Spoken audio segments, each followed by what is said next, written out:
हम लोग भक्ति रसामय सिंधु ग्रंथ से पढ़ रहे हैं। पूर्व विभाग तृतीय लहरी भाव भक्ति श्लोक क्रमांक 49। हम लोग छाया रत्याभास के बारे में पढ़ेंगे। इससे पहले हम इसमें आगे जाएंगे। बड़ी सुंदर बात हम सुने परम पूज्य राधा गोविंद महाराज के प्रवचन से कि भक्त जितना आगे बढ़ा हुआ है वो उस बात से निर्णय कर सकते। मैं दैट्स व्हाट आई अंडरस्टूड कि वो सार किसको समझ रहा है यार, क्या चीज सार है, what is of value to him. अब आप अपने चित्त को देखिए कि ना चाहते हुए, मान लीजिए आप भक्ति में शुरुआत में खुद से इच्छा से नहीं आए, अनजाने में आए, लेकिन आप देख रहे हैं कि वो जो रेशियो है तवज्जो देने का, तवज्जो समझते हैं, वैल्यू, अरे आप तो उर्दू समझते हैं, very good. What is becoming more valuable for you in your life as per your own realization, not what others are thinking or saying like that. ये दिखाएगा कि आपका हृदय में परिवर्तन हो रहा है कि नहीं। आप देखेंगे कि जैसे मुझे किसी पार्टी में बुलाया गया है इट इज नॉट, आप लोगों को बुलाया क्या? अच्छा, बच्चे तो खुश होंगे हमको एकदम वैसा लग रहा है जैसे हम किसी को क्लास में सीधे भक्ति रसामय सिंधु क्लास में नए व्यक्ति को बुलाने तो उसको एकदम अनिच्छा होगी शायद आने में। एकदम मतलब हमको माइंड को बुद्धिपूर्वक जाएंगे तो बुद्धिपूर्वक ही बुलाए हैं, इतनी बार बुलाए, वैसे हम जाने वाले हैं नहीं। बुरा लगे कुछ लगे नहीं, इतना ज़्यादा हमको उससे एवर्जन हो रहा है कि कोई बुला लेता है पार्टी वार्टी में जाने के लिए। पार्टी से मेरा मतलब वो प्रसाद जो फीस तो वो सब खा ही रहे हैं यहाँ पे। मुझे बहुत, आप समझ नहीं सकते मैं कितना उत्साहित उस बात से, क्योंकि आई मीन कुछ तो हृदय परिवर्तित हुआ है ना। You don't know how much enthusiastic I am to discuss this. मतलब हम आप थोड़ा समझ ही रहे हैं, और शाम का श्लोक और इतना उत्साह हो रहा है। आप शायद सोच रहे होंगे इतना उत्साहित क्यों है, क्योंकि मैं अब भगवान ठाकुर जी की कृपा से जो चीज़ मुझे करनी चाहिए वो मैं एकदम एग्जैक्ट सही टाइम पे कर रहा हूँ। मतलब जब एकदम आराम से हो जाता है, फिर उसके बाद मंगल आरती करने में बहुत मजा आता है। I am just happy and उसके सब yoga and then exact perfect time पर मेरी क्लास हो रही है, जिस इज दी बेस्ट टाइम। और उसके बाद एग्जैक्ट टाइम पे मैं विद्वानी को आई एम जस्ट सो हैप्पी।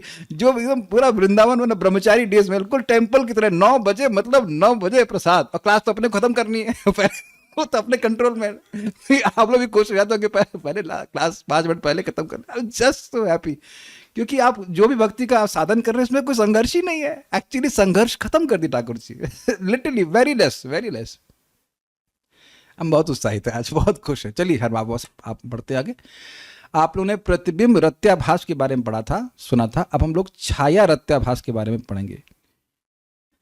लेकिन यहां पर थोड़ा ध्यान देना होगा कि छाया का अर्थ शेड नहीं लिया जा रहा है। छाया का अर्थ शेड होता है, लेकिन आप छाया का एक अद्भुत अर्थ सुनेंगे, इसे कहते हैं कांति, विच इज सौंदर्य। भाव की कांति को छाया रत्याभास ग्रहण किया गया है, ना कि छाया in the sense of shade. छाया का अर्थ प्रतिबिंब भी होता है, छाया का अर्थ कांति भी होता है। कांति समझ रहे हैं, ब्यूटी। और ये ऐसा मत सोचिए कि आपने पहली बार सुना है। आपने चैतन्य महाप्रभु के बारे में भी सुना है ना कि उनकी श्रीमती राधा रानी की कांति लेकर, हाँ कांति लेकर के तो आए वो, इसीलिए तो गोल्डन दिखाई पड़ते, उनका भाव और उनकी कांति लेके आए। तब एक ये हमारे लिए समझना मुश्किल होगा कि भाई किसी चीज को उसकी ब्यूटी से अलग कैसे कर सकते हैं। अब वो एक्सप्लेनेशन यहाँ दिया नहीं गया, लेकिन यहाँ बोला गया कि भाव की जो कांति है उसको छाया रत्याभास कहा जाता है। तो अब ये कैसे कैसे होता है, बड़ा इंटरेस्टिंग है, लेट अस डिस्कस। भाव की कांति को छाया रत्याभास कहते हैं, ये डेफिनेशन है, बाकी अभी आगे आएगा। देखिए तो सिम्टम्स ऐसे हैं: शूद्र कौतूहलमयी चंचला दुःखहारिणी, शूद्र कौतूहलमयी चंचला दुःखहारिणी, रतिश्छाया भवेत् किंचित तत्सादृश्यावलंबिनी, रतिश्छाया भवेत् किंचित तत्सादृश्यावलंबिनी। शूद्र कौतूहलमयी चंचला दुःखहारिणी, शूद्र कौतूहलमयी चंचला दुःखहारिणी, रतिश्छाया भवेत् किंचित तत्सादृश्यावलंबिनी। रतिश्छाया भवेत् किंचित तत्सादृश्यावलंबिनी। शूद्र कौतूहलमयी चंचला दुःखहारिणी। शूद्र कौतूहलमयी चंचला दुःखहारिणी। रतिश्छाया भवेत् किंचित तत्सादृश्यावलंबिनी। रतिश्छाया भवेत् किंचित तत्सादृश्यावलंबनी। छाया नामक रत्याभास का वर्णन कर रहे हैं जो शूद्र, शूद्र मतलब बहुत थोड़ी, कौतूहलमयी, कौतूहल मतलब क्या होता है इंग्लिश में, क्या बताइए? क्यूरियोसिटी, क्यूरियोसिटी, क्यूरियस, क्यूरियोसिटी से युक्त, चंचल तो समझ रहे हैं अस्थिर, और दुख का नाश करने वाली, और थोड़े अंश में रति का सादृश्य अवलंबन करने वाली होती है। मतलब थोड़ी थोड़ी रति जैसी लगती है, ये बोल रहे हैं, रत्याभास कह रहे हैं उसको। रति की छाया अर्थात छाया रत्याभास कहते हैं। भाई देखिए, स्वाभाविक सी बात है कि छाया का सामान्य अर्थ लेते हैं तो उसमें किसी वस्तु का सारा गुण थोड़ा होता है। वैसे तो छाया का अर्थ वो नहीं है जो यहाँ पे लिया जा रहा है, मतलब यहाँ पे छाया का अर्थ नॉर्मली अगर छाया का अर्थ शेड भी लेते हैं तो किसी वस्तु की शेड में सारा कुछ आ जाता है। अगर एप्पल की शेड आपको दे दी जाए, मान लीजिए इधर कहें कि इधर लड्डू है, वेद बात नहीं, उसकी छाया पर पड़ रही है तो कितने मिठास आएगी आपके पास? वो तो छाया बहुत कम आएगी। यह एक इंटरेस्टिंग बात है कि लड्डू में मिठास भी होती है और खूबसूरती भी होती है। इन्हें बड़े अच्छे खूबसूरत लड्डू बनाए थे। तो आप वेदवाद नहीं खूबसूरती से संतुष्ट हैं? It's a very difficult question. क्या लड्डू खूबसूरत नहीं दिखने चाहिए? तो खूबसूरती वाला एलिमेंट भी है, लेकिन मिठास वाला एलिमेंट भी तो होना चाहिए ना। तो केवल खूबसूरती ले लेंगे तो मिठास आ जाएगी?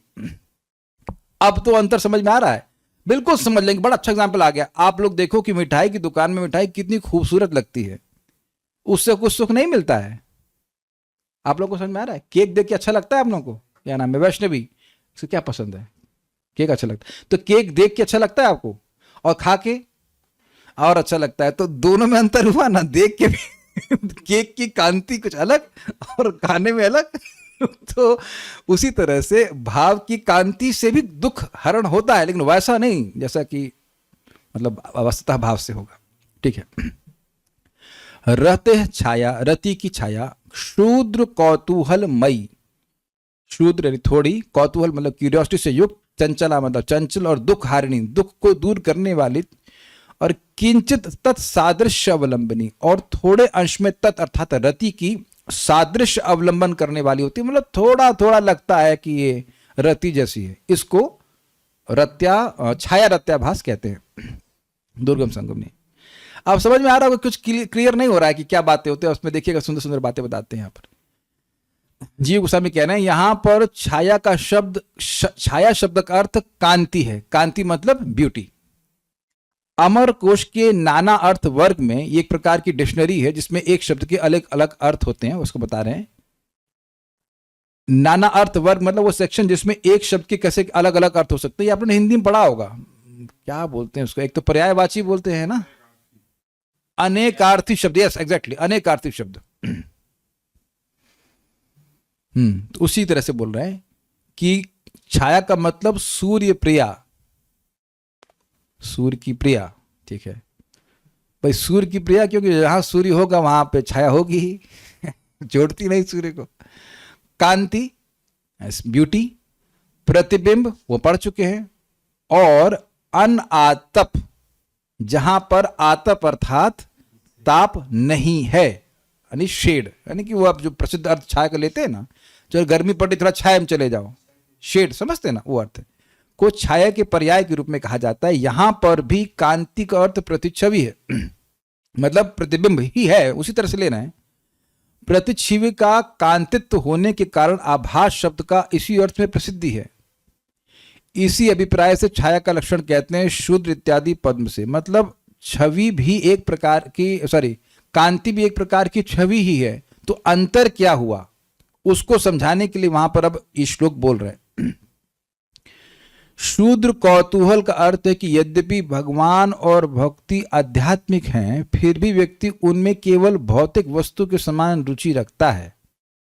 तथापि परमार्थ कौतूहलमय रति की यद किंचित छवि यहां पर आभासित होती है, इसी से इसको छाया कहते हैं। देखिए एक बात समझिए, क्या आप लोगों का यहां पे कोई कौतूहल, कोई क्यूरियोसिटी नहीं है कि श्लोक का अर्थ क्या है?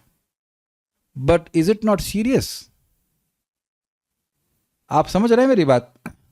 आप देखिए जगत में लोग कभी कभी भगवान कृष्ण के बारे में थोड़ा बहुत जानना चाहते हैं, बट ऐसे ही है, मतलब अच्छा कृष्ण की कितनी रानियां थी, ऐसा करके बात करते हैं।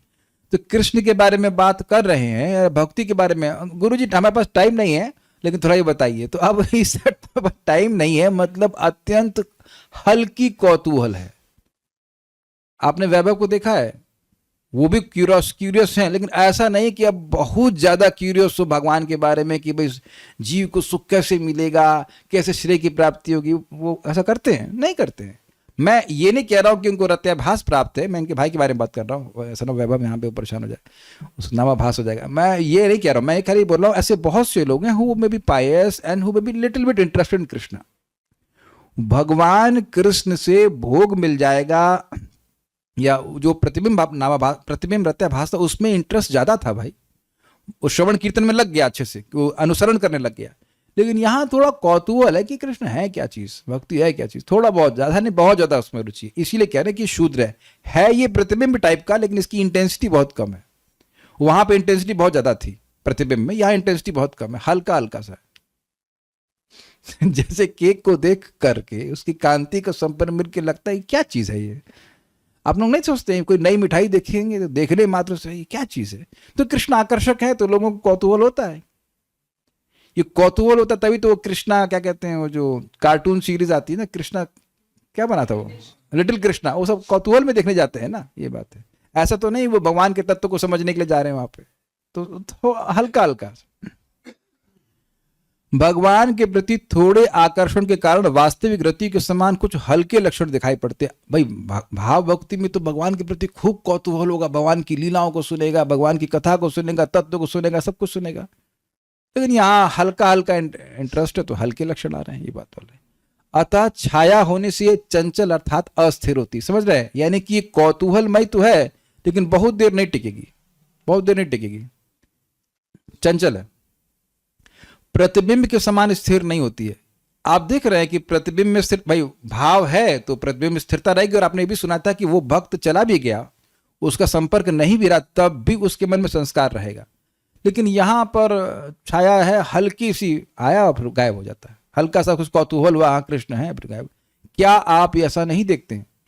मैं इस तरह से देख रहा हूं, इस तरह से समझने का प्रयास कर रहा हूं कि कुछ लोग हैं जिनको थोड़ा बहुत क्यूरियोसिटी होती है भक्ति के बारे में, थोड़ा सुनते हैं फिर वो छोड़ देते हैं। वेदवादिनी की मित्र, उनका नाम है श्रुति रस्तोगी, तो उन्हें 5-6 साल पहले मुझे बोला कि वो गीता के लेक्चर्स के लिंक दे दीजिए। आप देखो कितना मजा है, तो कुछ कौतूहल होगा तब ना। अभी शायद क्लास में नहीं है, लेकिन बड़ा हमको मजेदार बात लगी। मैंने कहा ठीक है, दे दिया। हम भी भूल गए, वो भी भूल ही गई वो आई या नहीं है हमको पता नहीं। 4-5 साल के बाद वेदवादिनी उनको व्हाट्सएप से कीर्तन सुना रही थी। फिर उन्होंने व्हाट्सएप से इनको डिस्टर्बेंस हो रहा है तो ऐसा करिए जूम लिंक दे दीजिए। जूम लिंक से वो कीर्तन में आना शुरू कर दी, फिर वो क्लास में आना शुरू कर। आप जानते हैं अब तो जब करते हैं रोज।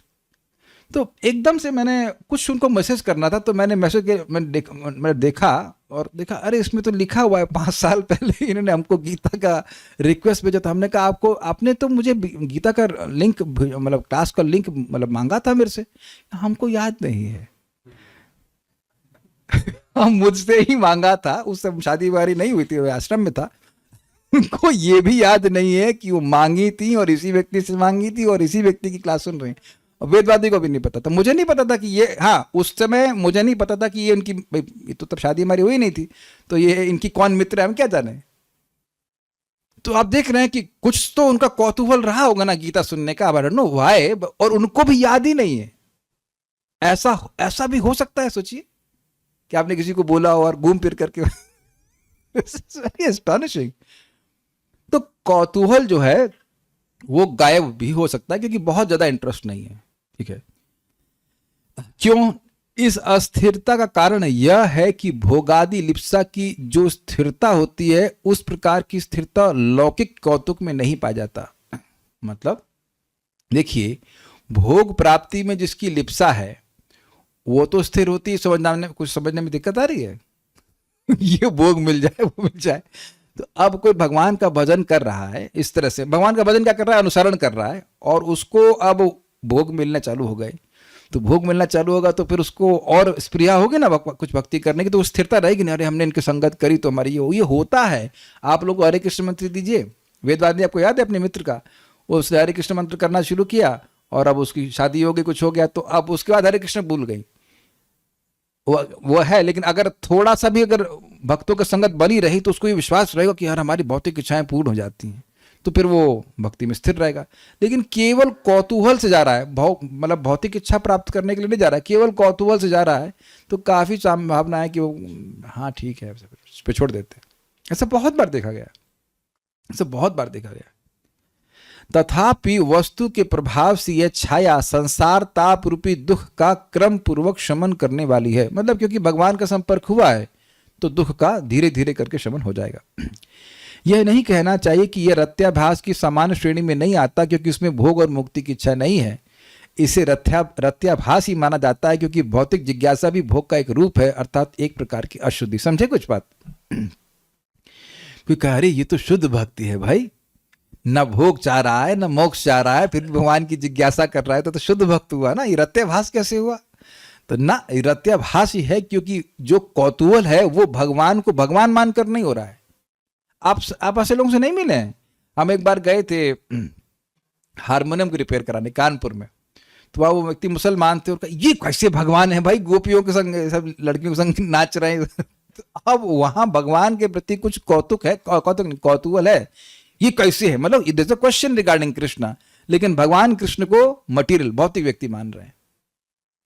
तो अब एक सिंपल सी बात समझ लीजिएगा, जैसे ही कोई कृष्ण को भौतिक व्यक्ति मानेगा तो आप दुनिया में किसी भी भौतिक व्यक्ति के ऊपर बहुत दिमाग नहीं लगाते, अपना जीवन समर्पित नहीं कर सकते। स्वीकार है? आप देखो कि लोग सर्च करते हैं, इस व्यक्ति के बारे में सर्च करेंगे, उसके बारे में बात आती है, अखबार में छपते रहता है, पढ़ता है, यहाँ पढ़ा वहां पढ़ा, पढ़ के खत्म। उसमें अब और क्या इंटरेस्ट लेना? क्या आप इसको पहले समझ पा रहे हैं? आपने ऐसा किया है कि नहीं? सबने किया है कि कोई मटेरियल व्यक्ति है, उसकी थोड़ी हिस्ट्री पढ़ी, ठीक है, फिर दोबारा नहीं पढ़ी। तो उस तरह से कोई अगर भगवान को अप्रोच कर रहा है कि कोई वही हिस्टोरिकल व्यक्ति हैं, थोड़ा पढ़ के छोड़ देते हैं। और ऐसे लोग हैं, जैसे आर्य समाजी लोग हैं, ये विवेकानंद के लोग भी हैं, वो भी थोड़ा बहुत बोलेंगे। ये ब्रह्म कुमारी वाले भी, हम कृष्ण को बहुत महापुरुष मानते हैं, ये मानते हैं कि महामूर्ख हो, भगवान मनुष्य नहीं है। भगवान गीता में भी कहते हैं ना, मनुष्य क्या तनु आश्रितम अवजानंती माम मूढ़ा मानुषिम तनुमाश्रितम परम भावम अजानंतो मम भूत महेश्वरम। तो वो लोग थोड़ा बहुत, खैर वहाँ तो लोग अवज्ञा कर रहे हैं, अवज्ञा तो नहीं कर रहा है व्यक्ति, लेकिन भगवान को भौतिक ही मान करके उसके प्रति कौतूहल हो रहा है। कृष्ण के कितने भाई थे, कृष्ण के कितने उम्र तक रहे, हाँ कब मरे, उसके कृष्ण का हृदय अभी भी जगन्नाथपुरी में है, और तुम्हारा हृदय कहाँ है, हृदय छोड़ो, तुम्हारा बुद्धि कहाँ है है कि नहीं? इस तरह की बातें करते हैं लोग कौतुक में, कौतुक समझ रहे, कौतूहल में, out of curiosity, not very serious. अच्छा, तो फिर ये प्रतिबिंब रत्याभास होना चाहिए, मान लीजिए कोई कहे तो कहते नहीं, इसके अतिरिक्त यह प्रतिबिंब रत्याभास से एक नहीं है, मतलब ये एकदम प्रतिबिंब रत्याभास नहीं है। यद्यपि दोनों में भोग की इच्छा का कुछ संबंध होता है, क्योंकि छाया रत्याभास में केवल भगवान के प्रति जिज्ञासा होती है, वो एक भौतिक इच्छा है, जबकि प्रतिबिंब रत्याभास में भौतिक भोग या मुक्ति की प्रबल इच्छा होती है कि उससे भक्ति हम लोग करेंगे तो हमको भोग मिलेगा, हमको मोक्ष मिल जाएगा। ऐसा नहीं है, केवल कौतुक है। तो अंतर समझ गए आप लोग? सार बात ही है, प्रतिबिंब रत्याभास में व्यक्ति की भोग और मोक्ष की इच्छा बड़ी प्रबल है, और वह भक्तों को देख करके भक्ति करने लग जाता है, तो उसको कुछ सिम्टम आ जाते हैं। और ये छाया रत्याभास में केवल कौतूहल है भगवान के बारे में, भक्ति होती क्या चीज है, करके देखे या थोड़ा ऐसा करके, वो भी भक्ति करता है, लेकिन कौतूहल वश, कौतूहल समाप्त तो भक्ति भी समाप्त।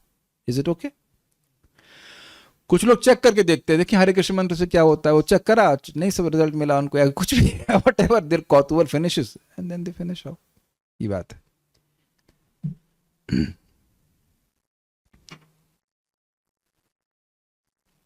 क्या बोले? हाँ, अब यहाँ पे कह रहे हैं कि अज्ञानियों में भी रति की छाया देखी जाती है। हमने सुना था ना कि प्रतिबिंब रत्याभास कैसे प्राप्त होता है, अब यहाँ कह रहे हैं कि छाया रत्याभास कैसे मिलता है।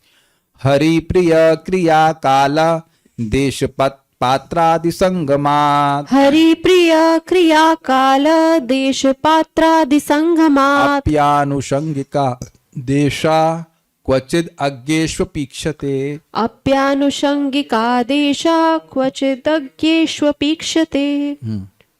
हरि प्रिय क्रिया काल देश पात्रादि संगमात् हरि प्रिय क्रिया काला देश पात्रादि संगमात् अप्यानुषंगिका देश क्वचिदज्ञेष्वपीक्षते। अप्यानुषंगिका देशा क्वचिदज्ञेष्वपीक्षते। बहुत अच्छा बात है। श्री हरि के प्रिया, श्री हरि की प्रिया होना चाहिए, के ग्रुप में ले लीजिए। श्री हरि के प्रिया, श्री हरि के प्रिय यानी जो भगवान को प्रिय है, उस क्रिया यानी श्रवण कीर्तन आदि, काल यानी जन्म यात्रा आदि यानी जन्माष्टमी आदि, देश यानी वृंदावन आदि, एवं पात्र आदि श्री कृष्ण भक्त आदि के आनुषंगिक मिलन होने पर कभी कभी अज्ञ व्यक्ति में भी इस प्रकार रति की छाया देखी जाती है। क्या हुआ? के साथ बोला तो था, नहीं बोला था तो बोल दिया। के साथ आनुषंगिक मिलन होने पर कभी कभी अज्ञ व्यक्ति में भी इस प्रकार रति की छाया दिखाई देती है। इसके मुझे इतना बात समझ में नहीं आ रहा। एक या तो ये कह रहे हैं श्रील रूप गोस्वामी जी की जो व्यक्ति का कौतूहल नहीं है वो भी, या फिर मतलब ऐसा लग रहा है। देखिए अब मैं जो समझ पा रहा हूं, अज्ञ मतलब हो गया वह व्यक्ति जो भगवान को भौतिक मांग रहा है, अगर वही डेफिनेशन पकड़ी जाए तो। आगे मतलब नॉट हैविंग नॉलेज, ये मुझे पता है आगे का अर्थ पता है, लेकिन आगे अरे हिंदी सिखा रहे हैं हमको। हिंदी कोई देगा अगर करेक्शन तो केवल वार्षभानी माता जी देंगी, वो हिंदी की टीचर है अच्छा आस्किंग है, ओके, पूछ रहे हैं। आगे मतलब ना जानने वाला, तो अब ठीक है हमको, हाँ ये कुछ समझ में आ रहा है कि कुछ कौतूहलवश ही होगा। ऐसा यह रति की छाया हरि प्रिय क्रिया काल देश पात्रादि संगमात, हरि की प्रिय क्रिया यानी श्रवण कीर्तन आदि, काल मतलब जन्माष्टमी आदि का समय हो, देश यानी वृंदावन आ गया, और पात्र मतलब भक्तों आदि का संग हो गया, होने से भी आनुषंगिकात, आनुषंगिक रूप से यानी कि साइड रूप से, क्वचित अज्ञेष्वपि इक्षुते, कभी कभी अज्ञानियों में भी देखी जाती है। कुछ ऐसा समझ में आ रहा है कि it is not directly pointing to the previous shloka, क्योंकि ऐसा लग रहा है कि अज्ञ व्यक्ति को कोई कौतूहल नहीं होने पर भी भक्तों की संगति होने से उसको कुछ रति के छाया उत्पन्न हो जाएगी। ऐसा ही आशा समझ पा रहा हूं। दुर्गम संगम देख लेते हैं। श्री हरि के प्रिया क्रिया आदि के संगम से अर्थात युगपत मिलन से मूढ़ एवं अज्ञ व्यक्तियों में रति की छाया पड़ती है। नोट, ये सब एक साथ होने से ऐसा होगा। ये नोट है परम पूज्य भानु महाराज की तरफ से, और समझा रहे हैं कि वृंदावन भी आ गया, जन्माष्टमी का भी दिन था, भक्तों की संगत भी हो गई और श्रवण कीर्तन भी कर लिया, ये सब मिल गया तो थोड़ा सा उसके हृदय में छाया आ गई। ये हम समझ रहे हैं। इससे और कोई श्रेष्ठ समझावट होगी तो भगवान जाने, हमें रत्याभास में इतना इंटरेस्ट नहीं है हमको, लेकिन हम पढ़ रहे तो समझा दे रहे। अब ठीक है, हमको नहीं पता, ऐसे ही लिखा है तो ये समझ लें हम। आपको यही अभी तक तो नहीं समझाया जीव गोस्वामी। तो युगपत का मतलब होता है एक साथ, तो एक साथ मिल गया तो अब अज्ञ है बेचारा, तो लेकिन इतना सारा इतना बवाल, मतलब इतना बवाल नहीं, इतना पावर उस पर आई है तो प्रभाव पड़ गया होगा, ये बात है। देखिए अगर रत्याभास ना समझ में आए बहुत ज्यादा तो टेंशन मत लीजिए, आप उसको उधर जाए भी नहीं रहे हो, आपको रति के बारे में मालूम करना। But he is mentioning this things.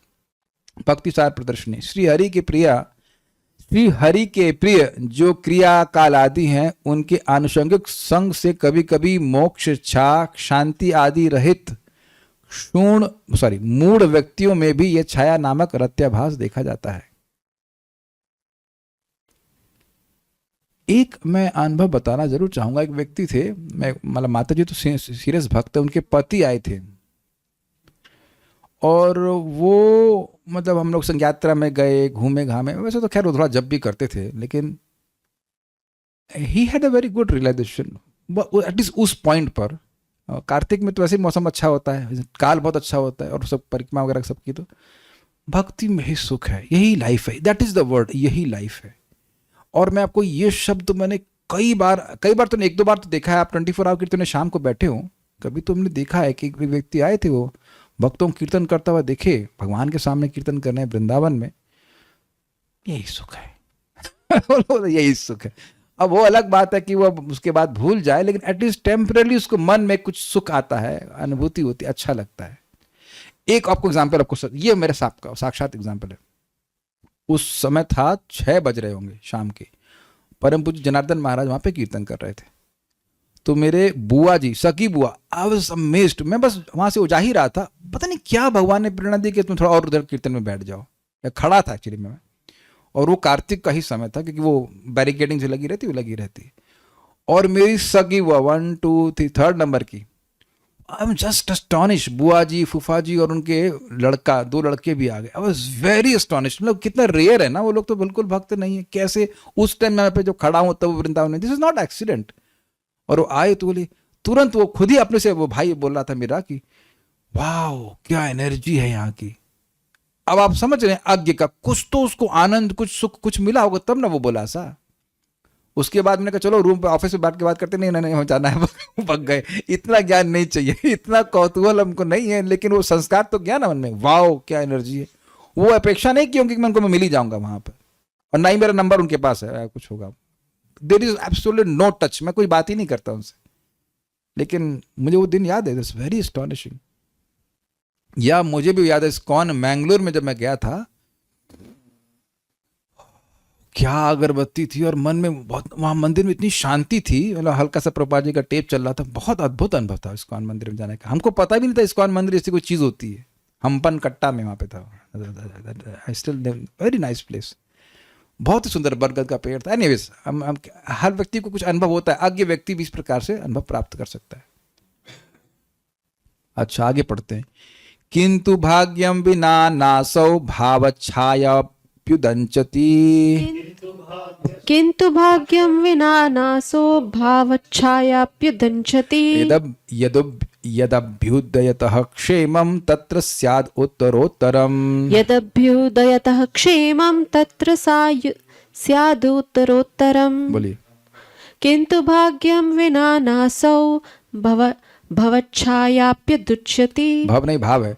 किंतु भाग्यम विना नासौ भावच्छायाप्युदंचति। किंतु भाग्यम विना नासौ भावच्छायाप्युदंचति। किंतु भाग्यम विना नासौ भावच्छायाप्युदंचति। किंतु अरे भाग्यम, कितनी बार बोलोगे भाई?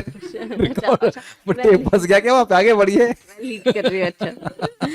यदप्युदयतः क्षेमं तत्र स्याद् उत्तरोत्तरम्। यदभ्युदयतः क्षेमं तत्र स्यात् उत्तरोत्तरम्। ठीक है भाई।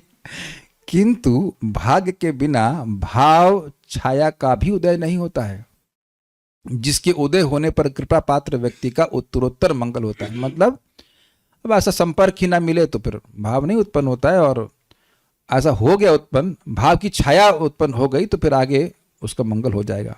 आगे देखते हैं। हरि प्रियजनस्यैव प्रसाद भर लाभतः। हरि प्रियजनस्यैव प्रसाद भर लाभतः। भाव भासोऽपि सहसा भावत्वम् उपगच्छति। भावाभासोऽपि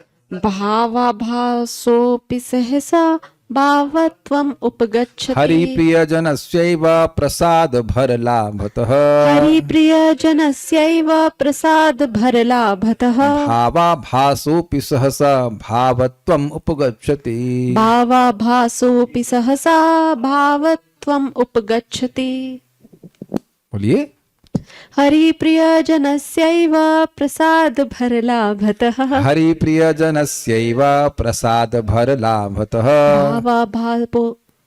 भावाभासोऽपि सहसा भावत्वम् उपगच्छति। भावाभासोऽपि सहसा भावत्वम् उपगच्छति। बहुत अच्छा है। श्री हरि के प्रिय व्यक्ति की प्रसन्नता को प्राप्त करने पर भाव भास भी सत्वर अर्थात बहुत जल्दी वास्तविक भावत्व को प्राप्त करता है। This is very nice. मतलब अगर कोई व्यक्ति, वो है ना, किसी भी प्रकार का भावाभास है अर्थात प्रतिबिंब है या छाया है, लेकिन अगर भक्त की संगत हो गई और होती चली गई तो फिर वो भाव को प्राप्त कर जाएगा। This is very nice. तो ये है फायदा इसका कि भाई भाव हुआ, कुछ उसको अच्छा लगा तो अब फिर भगवान की भक्ति में आने लग जाएगा। अगर कदाचित आने लग गया, बार बार भक्तों की संगत होती चली गई तो फिर वो देखिए आप जान रहे हैं कि दोनों जगह भक्तों की संगत कॉमन है ना, प्रतिबिंब हो चाहे छाया हो, भक्तों की संगत तो होनी चाहिए। भगवान की भक्ति तो भक्तों की संगत में ही होगी ना, उसमें कुछ श्रवण कीर्तन, कुछ उसको हल्का सा भी टेस्ट लग गया, फिर वो खींच जाएगा उधर। आप देखो कि आप उस दिन को याद करो जिस दिन आपको पहला प्रवचन बहुत अच्छा लगा था, एंड उस वक्त शायद समझ में भी नहीं आया था, लेकिन अच्छा लगा था, और उससे फिर व्यक्ति दोबारा आता है। ऑल्दो ये तो एक सिंपल प्रोसीजर है भक्ति का, लेकिन ये चीज यहां पर भी घटित हो सकती है कि कोई भोग और मोक्ष की लिप्सा से युक्त हो, इच्छा से युक्त हो, फिर भी भक्तों की संगत प्राप्त करी, सुख मिला, तो फिर भक्ति में आ गया, कौतूहलवश भक्ति में करने के लिए आया और वो खिंच गया भक्ति की तरफ। हरि प्रिय जनस्य, श्री हरि के प्रिय भक्त के प्रसाद भर लाभता। प्रसाद समझते हैं कृपा, और लाभ समझते हैं लाभ, और भर मतलब भर भर की कृपा, यानी कृपा प्रसाद की पूर्ण प्राप्ति से। थोड़े कृपा ने, खूब जम के कृपा हुई भक्त की, भर समझ रहे हैं, भर लाभ, खूब भर भर की, मतलब 1 2 3 मग्गा नहीं, खूब डल के अच्छे से बढ़िया से ही भावाभास अपि, रति का भास भी सहसा भावत्तम उपगच्छति, शीघ्र ही भाव की अवस्था को प्राप्त कर लेता है। मतलब अगर भक्त की कृपा नहीं होगी तो भावाभास भाव को प्राप्त नहीं करेगा, लेकिन अगर भक्तों की खूब जम के कृपा हो गई तो भावाभास भी भाव को प्राप्त बड़ी जल्दी कर सकता है। देखिए ये बात हम बार बार रिपीट कर रहे हैं, भक्त की कृपा का मतलब क्या होता है। When you please a person, then you get mercy. We can't displease a person and they say bless me. It doesn't work. आप बताओ कोई आपको प्रसन्न करेगा तब सहज रूप से आपका होता है ना कि उसका कल्याण हो, ऐसा कुछ हो, तो दैट इज, और ये आप कुछ कॉम्प्लिकेटेड नहीं है। हम पता नहीं आप लोग समझ रहे हैं कि नहीं समझ रहे हैं, इस बात को समझ रहे होंगे। केवल हमारे निर्णय से भक्त प्रसन्न हो जाते हैं। This is very astonishing. आपको बहुत सिंपल लगता होगा, लेकिन केवल निर्णय से ही भक्त प्रसन्न हो जाते हैं। आप वो भक्ति ठीक से कर पाए नहीं कर पाए, उसे वो आगे की बात है, लेकिन निर्णय लिया है कि भक्ति करेंगे, उससे प्रसन्न हो जाते हैं। उसके प्रमाण हम कई बार दे चुके हैं। शिव जी का, ब्रह्मा जी का, कोई भजन करने के लिए उन्मुख हुआ है, भजन करना शुरू नहीं किया है, वो बड़े प्रसन्न हो जाते हैं। शिव जी का वो श्लोक ढूंढने का तो मिलेगा तो मैं बताऊंगा आपको, कि कोई रा बोलने के लिए उत्सुक होता है तो हम सोचते कहीं माँ तो नहीं बोलेगा, उसको निर्णय किया कि हम हरे कृष्ण जपेंगे, राम जपेंगे, तो ये सबसे भगवान प्रसन्न होते हैं। सारा गेम निर्णय का है। आप लोग अभी निर्णय ले रहे हैं कि प्रसाद पाएंगे, और वही निर्णय लेने के बाद गोलगप्पा खाएंगे, तो आप उससे भगवान या भक्त प्रसन्न होंगे। बिल्कुल बिल्कुल क्लियर है ये। आप शायद समझ लें इस बात को कि ये हमारे जीवन का सफलता का सूत्र मिल गया है। क्या है सफलता? गुरु की कृपा प्राप्त करने से भगवान की कृपा मिलती है। क्लियर? ये तो क्लियर। ऐसे प्रसाद भगवत प्रसाद। और कृपा कैसे मिलती है हमारी? वो फॉर्मूला समझ आ गया। निर्णय से। हमारा मन लगे या न लगे, गुरु जी बोल रहे हैं कि जीव से जपो, तो आप निर्णय कर लो कि हम जपेंगे, बस खत्म, गुरु जी प्रसन्न। Is that simple? ये सिंपल है, लेकिन sometimes simple things are more difficult to understand. अर्थ रत्नार्थ दीपिका। प्रसाद भर लाभता का अर्थ है अति प्रसन्नता से, खूब प्रसन्न हुए, और एवं का अर्थ है कि बिना किसी साधनाभिनिवेश के ही केवल हरि के प्रिय भक्त की प्रसन्नता से ही सहसा यानी शीघ्र ही प्रतिबिंब या छायात्मक भावाभास भावत्व को प्राप्त करता है। कितना सुंदर बात। एवकार मतलब बस भगवान के भक्त प्रसन्न हो गया तो भाव की प्राप्ति हो जाती है। So nice. यस बोलिए। प्रभु जी, अगर किसी की सेवा की हो, किसी भक्त की सेवा की हो, तो अगर हम उनसे, जब वो हमसे सेवा मांगे और उनकी सेवा की हो, तो अगर हम उनसे आशीर्वाद ना मांगे या वो हमको प्रत्यक्ष आशीर्वाद ना भी दे वर्ड्स के थ्रू या सर पे हाथ रख के, तो भी उस भगवान। That's the point. आपका नाम ही ले रहे हैं। एक बार उनका ही कमेंट था, एक बार दुखी थी तो बोली, हमने कहा रे भक्तों को आपने प्रसाद खिलाया, आपको हमको तो नहीं दिखाई पड़ रहा है कि आशीर्वाद। एक दिन दुखी थे, हम डांट देते हैं तो दुखी हो गई थी बेचारी। I am only happy in the class time ना। कभी कभी डांट देता, अब तो हम प्रयास कर रहे हैं कि नहीं डांटते हैं, समझ गए इनको, हमको भी समझ गई काफी हद तक। लेकिन पॉइंट इसकी, एक दिन हमने कहा देखिए आपने भक्तों को प्रसाद खिलाया है, आप अच्छे से प्रसाद खिलाती हो, खिलाया भी है, आपको आशीर्वाद मिलेगा। हमको तो नहीं दिख रहा। वो टेम्पररी बोल रही थी, हमको याद भी नहीं। लेकिन दिखने की बात नहीं होती भैया। देखो कोई भूखा भक्त है, प्रसाद है, पाना कर, जैसे ही भूखा ना भी हो, मान लो मीठा का भूखा है तो अब अपने उसको प्रसाद दिया, वो भूल जाए आप भूल जाओ, but that satisfaction which generated with in his heart which pleased Krishna, और वो आपके अकाउंट में चला गया। ये महाराज जी के शब्द हमको बहुत अच्छा लगता है। महाराज बताते हैं कि परम पूज्य राधा गोविंद महाराज समझा रहे कि अब किसी कोई भक्त है, उसको मैं केवल खाने की बात कर रहा हूँ, प्रसाद दिया आपने, वो खुश हुआ, अब वो थैंक यू बोले ना बोले, उसको ये पता हो कि आपने बनाया कि नहीं बनाया, हो सकता है आप सामने से घूम जाओ, आपको पता ही नहीं आपने उसने आपने खाना बनाया कि नहीं बनाया, लेकिन भगवान का आशीर्वाद आप पर जरूर आएगा। समझ रहे हैं बात? तो हर व्यक्ति का देखिए हमेशा केवल खाने की बात नहीं होती। जैसे मैं आप लोगों को यहाँ कुछ भगवान के बारे में बताता हूँ, तो ये कृपा लेने के लिए, आप लोगों की कृपा लेने के लिए यहाँ हम प्रयास करते हैं कि जितना सिद्धांत सही हो वो बताए। मैं देखिए अगर त्रुटि होगी तो इंटेंशनल नहीं होगी, आप जानते हैं मेरी इंटेंशन ये होती कि जितना अच्छे से समझ में उतना बता रहा हूँ। ये आप लोग मेरी लिमिटेशन जानते हो, क्योंकि इसकी कोई ट्यूटोरियल भी तो अवेलेबल नहीं कि हम समझ लें वहां से। तो खैर ये इंटेंशन होनी चाहिए भाई। मैं जान रहा हूं कि अगर कोई बात, मैं इससे टेस्ट करता हूं, अगर कोई बात भक्ति के सिद्धांत के विरुद्ध होगी ना तो लोग संतुष्टि नहीं होंगे, ना मैं होऊंगा ना आप होंगे, कोई होगा ही नहीं। But intention is to please devotees. हमारी तरफ से इंटेंशन होनी चाहिए कि प्रसन्न हो जाए, प्रसन्न हो जाए, प्रसन्न हो जाए।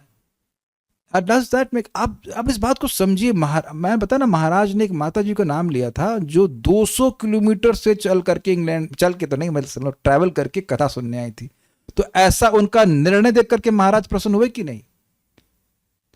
To take a name of a Mata ji by a sannyasi is a very big thing. अनलेस वो बात माता जी प्रभु जी की नहीं है, बात यह है कि वो उनका आग्रह कितना है भगवान की बात सुनने का, नाम जप करने का। That has to be there. अब हम भी सुबह हम लोगों को देखते इतनी प्रसन्नता होती है, हमको पता है कि घर में नॉट एग्जैक्टली लेकिन अंदाज लगा लेता हूँ कि बच्चे हैं सब है तो कितना सब बवाल रहता ही है ना। बच्चे कभी भी बीमार हो गए, कभी ये हो गया है।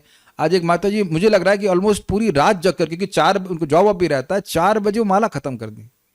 तो प्रसन्नता नहीं होती है।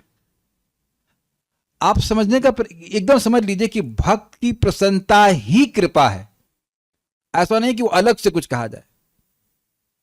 I hope this should be very very clear. तो ये खूब प्रसन्न करने का प्रयास करना चाहिए, इसमें कुछ ऐसा नहीं है। कौतूहल को तो किसी भी टॉपिक का हो जाता है इसलिए। अच्छा वो क्या कह रहे हैं आगे, और कुछ पूछ रहे हैं। भावाभास से भाव प्राप्ति होती है, उसमें स्वतः अनर्थ निवृत्ति हो जाती है। देखिए एक बात समझिए, अच्छा प्रश्न कर ले। देखिए हम लोग वाया भावाभास नहीं जा रहे हैं, ये ध्यान दीजिएगा। आप में से कोई भी व्यक्ति भावाभास की ट्रेजेक्ट्री पे नहीं जा रहा है। आप जा रहे हैं श्रद्धा, साधु संग, भजन क्रिया, अनर्थ निवृत्ति, जो एक स्टैंडर्ड प्रोसीजर है वहां से जा रहे हैं। आप लोगों में ये भोग की लिप्सा से या मोक्ष की लिप्सा से भजन नहीं कर रहे हैं, आप भक्ति बढ़ाने के लिए भक्ति कर रहे हैं। I think should be very clear. यहाँ भाव भक्ति की बात आ रही थी, उसके प्रसंग में ऐसी बात आ गई कि रत्याभास भी होता है, भावाभास भी होता है। We are not interested in भावाभास। मैं आप लोगों को, मैं तो खैर प्रसाद पाऊंगा वरुण प्रभु, आप लोग को छाया दे दूंगा दिखा करके फोटो तो फोटो में कौन इंटरेस्टेड है भाई? संबंध ज्ञान से युक्त होकर भक्ति कर रहे हैं ना आप लोग, सब लोग, कि हमें कौन है, आप कौन है, भगवान के अंश है, भगवान को प्रसन्न करने के लिए, ये सारी बातें क्लियर है। तो वैसा सब जो है रत्याभास में नहीं होता है। अब वैभव प्रभु संस्कृत में हमको पूछ रहे हैं, यदा रकारम उच्चार, अच्छा नहीं बता रहे हैं, ओहो ढूंढ लिए। यदा रकारम उच्चारयति रमेति मंगलम तदा हम प्रत्युदीक्षे वै मकारम श्रुत मुस्का। भाई वाह वैभव प्रभु, आपको हम यहाँ से प्रतिबिंब रूप से भाई आप फोटो भेजेंगे प्रसाद की उससे संतुष्ट हो जाइए। ये श्लोक जरा हमको उधर भेजिएगा, उसमें टेलीग्राम में भेजिएगा। Very nice. हाँ, you will be happy with the photo of the prasad देखकर, उसकी कांति देखकर। सो एनीवेज, अब यहाँ ये भक्ति सुंदर में है, और ये अब आगे जाकर के अब एक और नेक्स्ट टॉपिक आएगा, वो बहुत इंपॉर्टेंट है। भक्तों की संगत से रत्याभास भी भाव भक्ति को प्राप्त करता है। लेकिन अब नेक्स्ट टॉपिक है कि अगर अभक्तों का संगत किया या भक्तों के प्रति अपराध किया तो भाव भी भावाभास या उससे और निम्न स्तर को प्राप्त कर सकता है। ये नहीं बोलने की होगा ही, लेकिन संभावना है। This is very very important. बहुत अच्छा टॉपिक है वो, हम लोग मानने चाहे तो कल सुनेंगे, किसी व्यक्ति में छाया रत्याभास है तो कैसे पहचानेंगे? अरे काहे पहचानने की जरूरत है? आपको जरूरत है पहचानने की? आप पहचानने के लिए इंस्पेक्टर बनाई गई हैं। फर्जी प्रश्न करती है बना बना करके। अरे जाओ प्रसाद खाओ, टेंशन मत लो। कोई जरूरत नहीं है। We know the procedure how to get bhav. What is that? साधना का विनिवेश, वो क्लियर समझ में आ रहा है। साधना का विनिवेश में लगे रहिए, सच्चा भाव प्राप्त होगा। अरे राधा रानी को प्रार्थना करो ना सीधे के, please bless me with true love. याद हुआ? Please bless me with true love. अरे ये भी 6 शब्द आए, खत्म। True devotee, please give me the strength to be a true devotee. जब रोज यहाँ अल्लाह करती रहेंगे, प्रार्थना करती रहेंगे, तो राधा रानी दे देंगे आपको। क्या कठिनाई है? Just so simple, is it not? You don't ask थोड़ा सा भावाभास दे दीजिए। नहीं। अच्छा, एक इंटरेस्टिंग बात है, एक और बात छूट गई। जब भावाभास में हम लोग इंटरेस्टेड नहीं है, तो भावाभास की डिस्कशन क्यों? ताकि आप इंटरेस्टेड ना रहो। भावाभास हमको नहीं चाहिए, लेकिन भावाभास के बारे में डिस्कशन होने से समझ में आ जाता है व्यक्ति की निकृष्ट वस्तु, उधर जाने का ही नहीं अपने को। We are not targeting tears, we are targeting transformation of heart. आंसू आए वो टारगेट नहीं है, हृदय परिवर्तन हो जाना चाहिए, भगवान के प्रति सेवा की निरंतर स्प्रिया होनी चाहिए, अवर्त कालत्व इत्यादि, वो टारगेट है, वो होना चाहिए। आंसू आए नहीं है उससे कोई मतलब नहीं है। ठीक है? किसके लिए? क्या? भावाभास। भावाभास से भाव की प्राप्ति जो है वो अज्ञानी व्यक्ति के लिए है। भाई जो भक्त है वो भावाभास की तरफ क्यों जाएगा? भक्त तो भगवान की भक्ति प्राप्त करने के लिए भक्ति कर रहा है ना, मुना की मोक्ष और भोग। ठीक है? So stop here. Srila Prabhupada की जय। निताय गौर प्रेमानंदे। एक बात बोल के छोड़ दे रहा हूं, ऐसा नहीं कि पहले भावाभास की प्राप्ति होगी फिर भाव की प्राप्ति होगी, सबने कभी नहीं सुना है। आसक्ति, उसके बाद भाव की प्राप्ति होगी, आसक्ति के बाद भावाभास मिलेगा, हल्का हल्का खुशबू आएगी, ऐसा कुछ नहीं है। ठीक है? A person who is doing Sadhana will be awarded भाव। हरि बोल।